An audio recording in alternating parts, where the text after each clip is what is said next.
soit nous, les graines, c'est ça, hein, Exactement. qui fait du crowdfunding equity, c'est ça? De l'equity crowdfunding. De l'equity crowdfunding, je te laisse faire une explication de texte pour les béotiens que nous sommes. Quel bel accent, merci. Alors en quelques mots, peut-être une petite définition de ce qu'on appelle ce mot barbare qui est le crowdfunding, en bon français la finance participative. Concrètement, vous prenez une multitude de particuliers, ce qu'on appelle une foule, la crowd, et vous la mettez dans de bonnes conditions sur une plateforme web qu'on appelle une plateforme de crowdfunding. Et à partir de là, vous lui proposez de soutenir financièrement soit des projets, soit des entreprises. Il faut savoir finalement le crowdfunding est extrêmement récent dans son application sur Internet, mais extrêmement vieux en fait dans ses fondamentaux. Puisque si on regarde la Statue de la Liberté d'une certaine manière a été financée de manière participative, puisque c'est près d'une centaine de milliers d'Américains qui, sur des donations de moins d'$1, ont financé le pédestal de la Statue de la Liberté. Barack Obama, à l'époque de sa campagne en 2008, pour éviter d'être contraint par un certain nombre de lobbies, a lancé une campagne de crowdfunding et levé plus de 70 millions de dollars. Donc on voit effectivement que ce qui accélère aujourd'hui, c'est le pouvoir en fait, du web, le pouvoir des réseaux sociaux qui permettent d'accélérer, d'avoir une multitude en fait, de particuliers sur une plateforme web et donc de faire grandir les montants que nous sommes capables de mobiliser sur une plateforme web. Alors on distingue vulgairement 3 catégories dans la finance participative. L'historique, c'est le don pour ou sans contrepartie, c'est-à-dire que vous avez par exemple un projet créatif, vous donnez un certain montant, une certaine somme directement sur une plateforme et en échange de quoi vous pouvez par exemple récupérer un t-shirt, un merci, s'il s'agit d'un artiste, un chanteur ou autre, il pourra venir chanter dans votre salon. Il y a une multitude effectivement de contreparties qui peuvent se mettre en œuvre. Vous avez aussi le prêt entre particuliers et entreprises ou le prêt entre particuliers et particuliers, c'est effectivement le cas de prêt d'union que vous avez entendu précédemment. Et le dernier né de la finance participative, c'est ce qu'on appelle le financement participatif en capital. Et c'est ce que je vais un tout petit peu expliquer au travers de WeSeed, nous semons, qui est ce qu'on appelle une plateforme de financement participatif en capital. C'est-à-dire que nous permettons d'investir en capital, en actions, dans de jeunes entreprises innovantes grâce à une communauté de particuliers. C'est-à-dire que nous permettons à des gens, vous, moi, à partir de très petits tickets d'investissement, d'accéder en fait à des actifs qui avant étaient plutôt réservés à des fonds d'investissement ou des réseaux de business angels. Et la question naturelle qui s'est posée lorsque WeSeed a été lancé en fait en 2008, c'est pourquoi? Pourquoi lancer du crowdfunding en capital? Est-ce qu'aujourd'hui, vraiment, les startups, les jeunes entreprises innovantes, on en a un certain nombre ici, ont réellement besoin de ce nouveau mode de financement? Et en fait, effectivement, il y a un réel souci, ce qu'on appelle le désert de l'amorçage en France, pour de jeunes entreprises innovantes, de lever des fonds entre 50 000 € et 1 million d'euros. Ça va paraître très contradictoire, mais il est plus facile aujourd'hui de lever plusieurs millions d'euros quand on est une jeune PME que quelques centaines de milliers d'euros. Tout simplement parce que vous avez beaucoup plus d'acteurs qui font ce qu'on appelle du capital développement, du capital investissement avec des gros tickets, parce que le modèle économique est plus facile à gérer, que de personnes comme les business angels ou les plateformes de crowdfunding qui vont investir sur des petits tickets d'investissement. Et aujourd'hui, une startup qui a quelques années d'existence commence à développer son produit, son service, a besoin de recruter, d'investir dans la communication. Elle ne peut pas s'autofinancer. Elle n'a pas suffisamment effectivement de chiffre d'affaires au travers de ses ventes.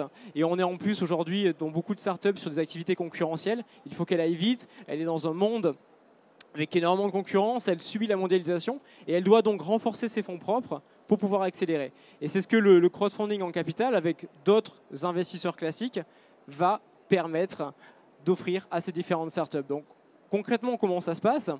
Imaginez, je vais prendre un exemple concret, on a financé une startup qui s'appelle New Wind, qui s'appelle l'arbre à vent. Cet arbre sera d'ailleurs installé place de la Concorde à partir de mars 2015. C'est une jeune startup avec Jérôme Michel-Larivière, qui est un idéaliste, qui a investi énormément dans sa R&D et qui a besoin encore de fonds effectivement pour accélérer. Donc cette startup a soumis son dossier sur la plateforme WeSeed. Un certain nombre d'étapes de sélection ont été mises en œuvre, plutôt classiques en fait, dans ce qu'on appelle le capital investissement, donc les étapes d'audit, de sélection, d'entretien avec le dirigeant, de manière à minimiser le risque pris par nos investisseurs. Et une fois toutes ces étapes de sélection mises en œuvre, la société a été mise en ligne sur une plateforme de crowdfunding qui est WeSeed. Et ce qu'il faut comprendre ici, c'est qu'on est vraiment dans une logique de transparence. On essaie de bien faire comprendre aux particuliers, à tout un chacun, quels sont les tenants et aboutissants d'une entreprise. Pourquoi Newwind a besoin d'argent? Quelles sont les qualités de l'équipe dirigeante de Newwind? Quels sont les brevets déposés par Newwind? Quelle sera l'utilisation des fonds? Et on se rend compte que par rapport aux outils financiers habituellement proposés par les banques, que sont les fonds d'investissement, où finalement vous mettez 1 000 euros, mais vous ne savez pas finalement dans quelle région, dans quelle thématique ces fonds seront investis, le crowdfunding vous permet réellement de décider où vous voulez investir. Si vous êtes issu comme moi, par exemple, du Languedoc-Roussillon, où vous avez 13% de chômage, eh bien, vous pouvez vous dire j'ai plutôt envie de financer de jeunes PME issues de ma région parce qu'elles seront créatrices d'emplois. Ce sera peut-être les stages, les emplois de mes enfants, et j'ai envie de les soutenir. Vous êtes peut-être une profession libérale de santé, vous avez une expertise, une envie de soutenir le combat contre une pathologie, et au travers d'une plateforme web comme WeSeed, vous pouvez financer une biotech ou une société développant des équipements médicaux. Donc on essaie au travers finalement du crowdfunding de redonner une liberté aux particuliers pour décider de leur investissement et de l'utilisation de leurs fonds. Donc ça c'est la partie purement financière. Ce qui est important aussi de comprendre au travers du crowdfunding, c'est toute la dimension liée à la communication. Aujourd'hui, si je prends l'exemple de WeSeed, c'est près de 32 000 investisseurs particuliers qui sont sur la plateforme. Et quand vous êtes une jeune start-up, on parle toujours du savoir-faire, mais il y a également le faire savoir. C'est très compliqué de communiquer, de trouver des partenaires, de faire connaître son produit, son service, aussi bon soit-il. Et ce que le crowdfunding va vous apporter, c'est cette campagne de communication associée au financement pour faire connaître votre société. Et ce qui est intéressant, quand vous, en plus, vous vendez des produits ou des services grand public, je prends l'exemple d'une société qu'on a financée qui s'appelle Pure, etc., qui fait de la restauration rapide de qualité. Ils ont mobilisé leurs clients, leur communauté, dans la campagne de crowdfunding. Et finalement, ces mêmes clients deviennent actionnaires, au sens acteurs du terme, et des ambassadeurs en fait, de la marque. Ils ont tous reçu un pack de communication, des t-shirts de la société, des invitations à des soirées d'inauguration dans les franchises de la société. Et eux sont venus vraiment, même s'ils ont investi quelques centaines d'euros, quelques milliers d'euros dans la société, participer à son développement. Donc le crowdfunding en capital, si toutefois il y a des entrepreneurs dans la salle, est réellement à considérer non seulement comme une source de financement, mais également comme une source de communication. Et il existe de grandes plateformes aux États-Unis, par exemple Kickstarter, qui fait ce qu'on appelle du don pour contrepartie et également de la prévente. Et leur force de frappe est extrêmement forte, puisque c'est des fois des campagnes à plusieurs millions de dollars qui sont réalisées. Ils ont financé par exemple la montre Pleb, qui est une montre 2.0 connectée aux réseaux sociaux. Ils ont levé 9 millions de dollars. Ils ont financé aussi un casque qui s'appelle Oculus pour les jeux vidéo, qui a ensuite été racheté par Facebook. C'est près de 12 millions de dollars qui ont été financés par des milliers d'internautes au travers de la planète pour soutenir, pour accélérer la croissance de cette société. La question qui se pose aussi, finalement, c'est côté investisseur. C'est bien beau, effectivement, de vouloir soutenir une start-up, mais quel est l'intérêt d'investir en capital dans une société? Alors, il faut savoir que pour une start-up, l'intérêt pour elle, c'est d'accélérer. Ce n'est pas forcément de verser d'énormes dividendes. On n'est pas dans une société cotée, on est sur des petites sociétés avec des moyens assez limités. Donc, c'est du placement, ce qu'on va appeler long terme. Nos investisseurs ont conscience de devoir maintenir leurs fonds dans la société entre 5 et 7 ans, de manière à ce qu'elle puisse croître, accélérer et éventuellement être achetée par un grand groupe, être introduite en bourse ou avoir suffisamment de liquidité en interne pour acheter les parts des investisseurs. Donc on est dans une approche de financement de l'économie réelle. Il ne s'agit pas de mettre son argent sur les marchés, il ne s'agit pas d'investir dans une société cotée, il s'agit d'investir dans une société relativement proche de vous, avec une petite équipe, mais certes avec un gros potentiel de croissance. Et au-delà du web, ce qu'on a pu réaliser au travers du crowdfunding, si on regarde nos 32 000 investisseurs, c'est qu'on a beaucoup de jeunes cas dynamiques, même des étudiants. En fait, c'est assez rigolo. On a des étudiants qui financent les startups issues de leur incubateur ou école de commerce. La plupart me disent finalement 100 euros, 150 euros, c'est le prix d'une bouteille de vodka, autant la mettre dans une startup.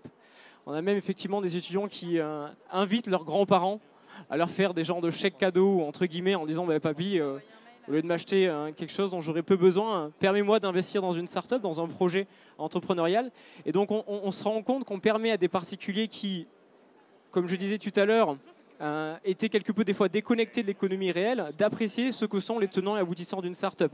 Et on se rend compte que la dimension pédagogique est extrêmement forte. C'est toujours compliqué, on dit toujours effectivement qu'il y a toujours en France un combat entre les citoyens, les entreprises, mais en particulier qui investit même 300 euros dans une start-up, va vivre avec elle ces années de développement, va comprendre ce que sont les problèmes de trésorerie, les problèmes de management, les problèmes de développement international, va énormément en fait apprendre de ce qu'est l'entreprise. Et ça nous paraît effectivement un engagement citoyen extrêmement fort. Pour donner quelques chiffres et pour conclure rapidement mon discours, sur 2013, toute plateforme de crowdfunding réunie, c'est près de 5 milliards de dollars qui ont été effectivement collectés. Et selon les prévisions de Forbes, on serait en 2020 sur quasiment 100 milliards de dollars qui pourraient être échangés, toute plateforme de crowdfunding réunie. Donc il s'agit vraiment d'une forme de révolution. On parlait tout à l'heure de la désintermédiation avec le Bitcoin. C'est vraiment ce qui est en train de se passer. On pourrait presque comparer finalement le crowdfunding à une forme d'e-commerce, c'est-à-dire qu'il existera toujours des banques, il existera toujours des fonds d'investissement, mais vous, particulier, directement depuis votre smartphone, votre tablette, votre ordinateur, vous pourrez investir dans une start-up, dans une PME à proximité de chez vous, ou éventuellement aussi des activités plus traditionnelles comme d'autres plateformes sont en train de le mettre en place. Uniland, par exemple, qui fait du prêt entre particuliers et entreprises et qui permet de financer le boulanger du coin, le coiffeur du coin, et donc à nouveau d'investir dans l'économie réelle. Donc voilà, c'est une vaste révolution qui est en train de se mettre en place. Osons la France, osons la révolution.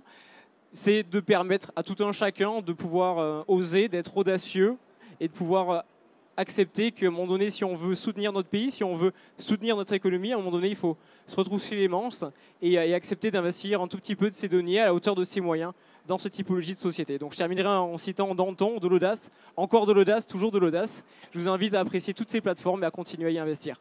Merci. Est-ce qu'il y a une question pour le jeune homme? Est-ce que vous avez tout compris au crowd equity? Bon, on va faire un devoir, on ramassera dans un quart d'heure. Je pense que tout le monde a compris qu'il fallait arrêter d'acheter des bouteilles de vodka et les investir dans des startups. À titre